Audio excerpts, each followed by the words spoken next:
राज तोर डूबी जात हो।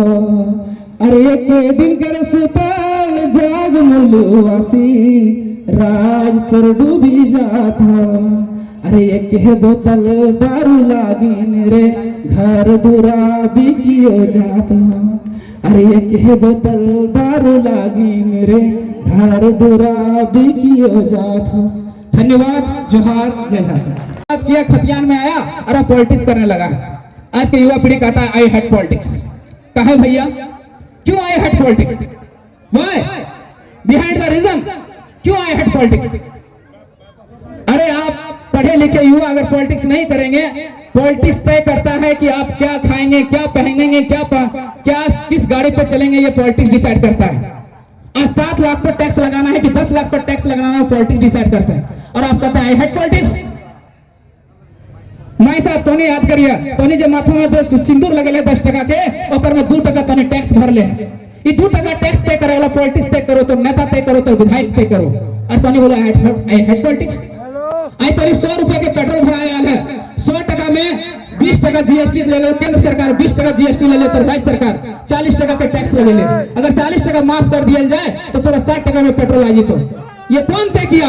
ये आपके सांसद तय किया, आपका विधायक तय किया, और आप बोलते हैं हेट पॉलिटिक्स। भैया ये लेफ्ट पॉलिटिक्स। एक बहुत बड़े विशेषज्ञ ने कहा था कि राजनीति से अर्थव्यवस्था चलती है, अर्थव्यवस्था से दुनिया चलती है। तो भैया राजनीति कीजिए, आई हेट पॉलिटिक्स नहीं, आई लव पॉलिटिक्स कीजिए। और ये कहता है कि ये लोग सांसद बनने आए, विधायक बनने आए। हाँ, हम कहते हैं कि हम सांसद और विधायक बनने आए हैं। क्यों क्यों क्यों बनने का जरूरत पड़ गया? हम भी पढ़ने वाले छात्र थे, हम भी सिविल सर्विस का स्टूडेंट थे। क्यों हमें पॉलिटिक्स में करना पड़ गया? क्योंकि आप वो हमारे लिए नीतियां नहीं बनाए, आप हमारे लिए कानून नहीं बनाए, इसलिए पॉलिटिक्स करना पड़ रहा है। और हम कहते हैं विधायक सांसद क्यों बनना चाहिए, अब हम बताते हैं। अब बात करते हैं नियम और कानून का। आपको 1932 का तो बात कर दिया है। 1932 को लागू करने के लिए आपको 9वीं अनुसूची में जाना पड़ेगा। 9वीं अनुसूची यानी संविधान में संशोधन, संविधान के अनुच्छेद 368 में संशोधन करना पड़ेगा। यानी कौन संशोधन करेगा? सांसद तय करेगा। आपके पास 14 सांसद हैं और संशोधन करने के लिए 272 सांसद का जरूरत पड़ता है। अब बताइए 9वीं अनुसूची में कैसे कानून आपका बनेगा? जब आपका माई माटी का बेटा टाइगर जयराम माता अपने साथ कुछ साथियों को अगर लेके नहीं जाएगा और अपने मजबूती से अपनी बातों को लोकसभा में नहीं रखेगा, क्या कानून बन पाएगा? तो इसलिए आपको सांसद बनाना पड़ेगा इसको। चाहे धनबाद लोकसभा हो, चाहे गिरिडीह लोकसभा हो, आपको वहां बात उठाने वाला चाहिए।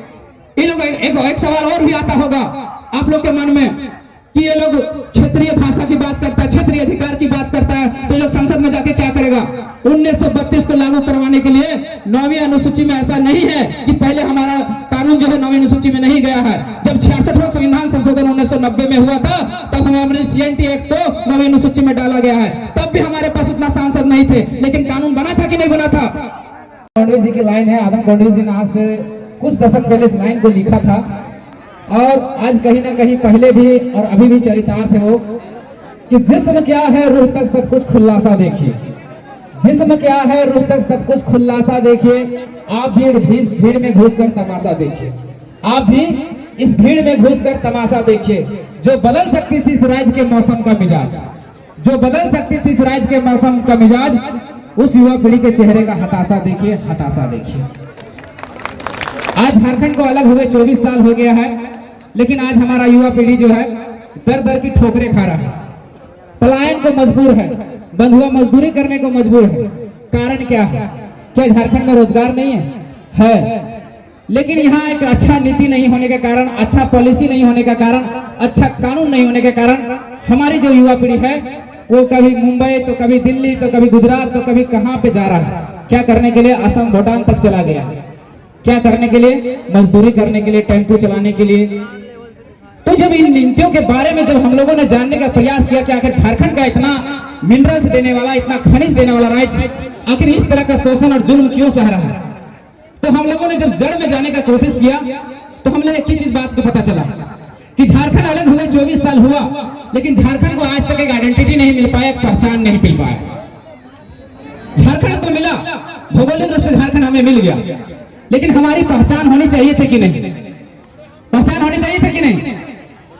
जैसे आप जब महाराष्ट्र जाइएगा तो वहां पहचान है कि मराठी कौन है, जैसे आप गुजरात जाइएगा तो वहां पहचान है कि गुजराती कौन है, जैसे आप बंगाल जाइएगा तो तो वहां पहचान है कि बंगाली कौन है, जैसे अब बिहार जाइएगा तो वहां पहचान है कि बिहारी कौन है, लेकिन झारखंड आने के बाद आपको पहचान नहीं मिलेगा कि झारखंडी कौन है। तो झारखंडी का पहचान होना चाहिए था कि नहीं, होना चाहिए था, लेकिन 24 सालों में पहचान नहीं मिल पाया। उसी पहचान की लड़ाई आज हम लोग 2 साल से लड़ रहे हैं। तो सबसे पहले समझने की जरूरत है कि वो पहचान हमें मिलेगा कैसे। हम लोग बात कर रहे हैं 1932, क्या 1932 से केवल पहचान मिल जाएगा? नहीं, उसके साथ साथ में हमें और भी कुछ चीजें हैं जिसको शामिल करना पड़ेगा। भाषा है हमारी संस्कृति है, उन चीजों को शामिल करना पड़ेगा, तब जाके झारखंड को एक अच्छा पहचान मिल पाएगा। तो सबसे पहले समझने की कोशिश करते हैं कि ये 1932 है क्या। हम लोग आज 2 साल से आंदोलन कर रहे हैं, लोगों को जानने का, जगाने का प्रयास भी कर रहे हैं, बताने का प्रयास भी कर रहे हैं, लेकिन बहुत सारे जो हमारे माता बहनें हैं, जो हमारे दादी सब, काकी सब है, वो लोग बुझ नहीं पा रही है आखिर 1932 है क्या। तो आज हम प्रयास करेंगे कि सबसे ठेठ, सबसे मोठाठी और सरल भाषा में समझाने के प्रयास करेंगे कि 1932 है क्या। देखा तो आधार कार्ड बने बने आधार कार्ड से पता चलो कि धनबाद जिला के ढांगी के तोने निवासी लगे है ना, कि आधार कार्ड से पहचान होते ना होते।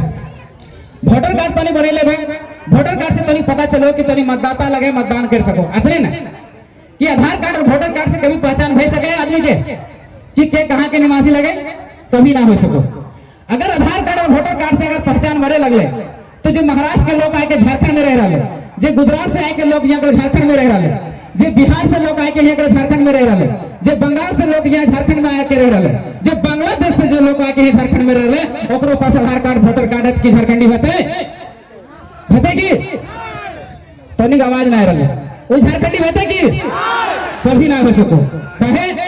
कहे कि हमरा लोग यानी मेरा लोग भी यानी हमारा आदमी भी जाके महाराष्ट्र सालों में 20 साल से रह रहा है, गुजरात में रह रहा है, बंगाल में रह रहा है, बिहार में रह रहा है, उनके पास भी आधार कार्ड वोटर कार्ड है, क्या उनको वहां का मान्यता मिलेगा?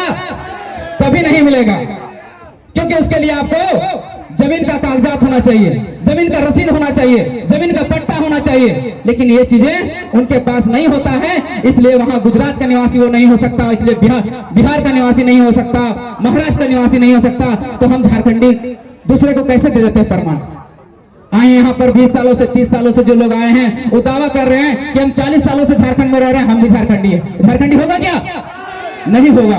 इसका ताजा उदाहरण समझिए, हमारे लोगों को 1980 के दशक 1921 के दशक में हमारे लोगों को यहाँ से उजाड़ के असम को बसाने के लिए, अंडमान निकोबार को बसाने के लिए 1 से 1.5 लाख लोगों को ले जाया गया और असम में बसाया गया। उन्होंने असम में बसा, अंडमान निकोबार को साफ किया, अंडमान निकोबार को बसाया, लेकिन आज तक अंडमान निकोबार के जो वहाँ है, वहाँ की सरकारें हमारे झारखंडियों को वहाँ मान्यता नहीं दी है, असम के सरकार ने मान्यता नहीं दी है। तो हम यहाँ कैसे दे देंगे? मान्यता देंगे क्या? नहीं दे सकते।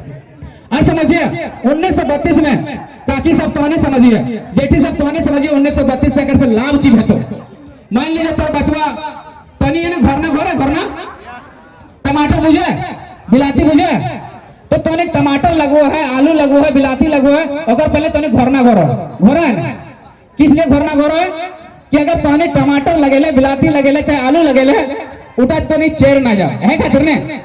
अब हमने सरकार की कर ले हो कि हमने के लिए घरना घरबे ना कर ले, तो जब तक घरना ना घर ले और मान लीजिए 100 को नौकरी निकल लो, तो 100 को 90 को नौकरी बाहर के लोग ले जीतो कि ना ले जीतो, और वो 90 को नौकरी सुरक्षित तो हाथे कैसे होतो? जब तक वो घरना घोर होतो।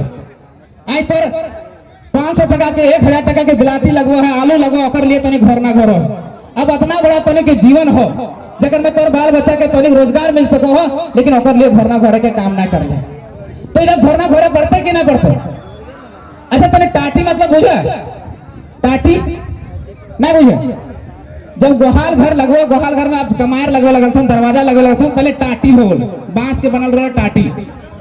तो जब भी हमने घास फोड़ा गाय गरु के दो हले, तो पहले टाटी लगा ले, बहुत घास फोड़ा दो लगे जाना कि घास फोड़ा दबाए तो बाहर के गरु ले रहे के हमारे घास फोड़ा के ना खा जैसे तो टाटी लगो।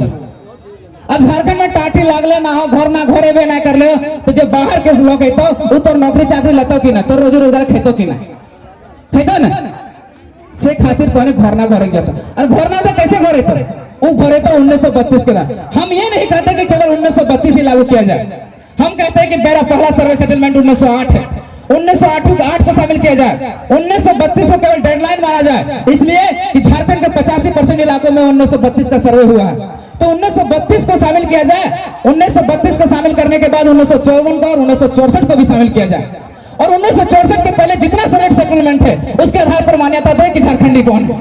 ये हम मांग कर रहे हैं। हम ये नहीं मांग कर रहे कि केवल 1932 ही होना चाहिए, नहीं, हम जो बात करेंगे वो संवैधानिक करेंगे, जो बात करेंगे हम ऑथेंटिक बात करेंगे, जो लागू हो सकता है, जो नियम बन सकता है, जो कानून बन सकता है, जो अन्य राज्यों में है वही हम बात करेंगे।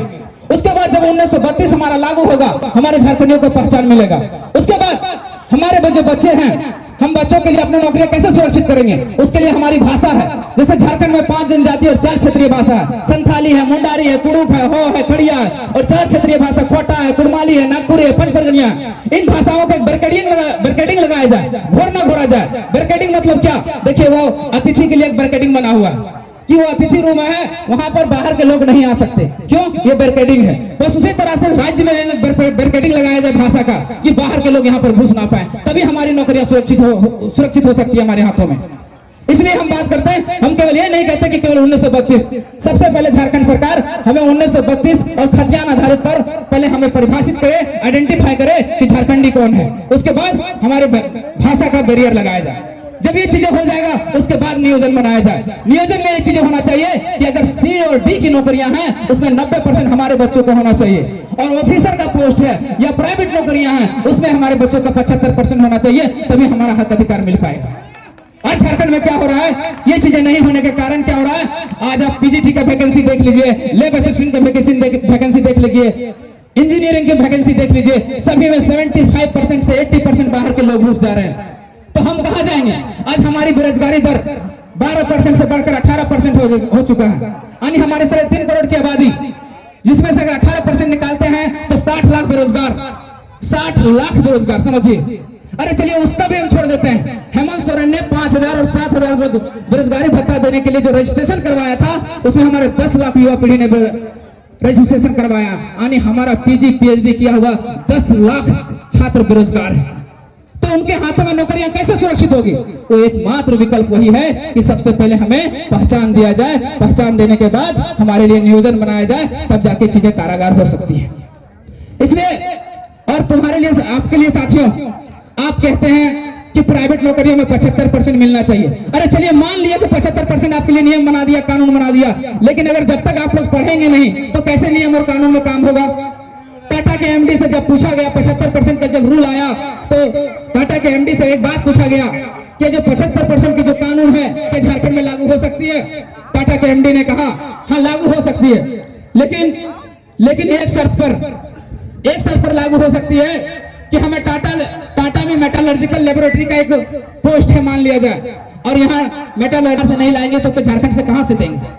इसलिए साथियों, आप लोग से निवेदन है कि जितना भी कोर्सेस होता है, जो भी कोर्स होता है, हम लोग को उसमें भी काम करना पड़ेगा, तभी हम घुस सकते हैं। और अगर चाहेंगे कि केवल 75 और 90% करते रहेंगे तो इस तरह से संभव नहीं है।